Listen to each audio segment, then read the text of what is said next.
Hello and welcome to SaxophoneTeacher.net. In today's short video I just wanted to talk about the C minor 7 chord. Let's get started.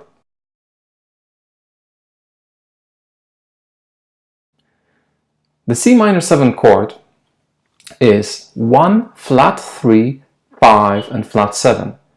So here we have a slightly different structure than in the 7th chord because we flatten also the third. So as an example from C would be C, E flat, G and the B flat. And the default scale here to use would be a Dorian scale, which is the second mode of the major scale. Meaning if you are in a C major key, if you start on the D note and stack up all the notes from the major scale like D, E, F, G, A, B and C, you're gonna have a D Dorian scale. It's also worth mentioning that this chord starts with a minor triad, meaning that the first third is minor, hence 1, flat 3, 5 and flat 7. The symbol for this one is C minus and the 7, and here the minus means that the triad is minor, and again the 7 is a minor 7th.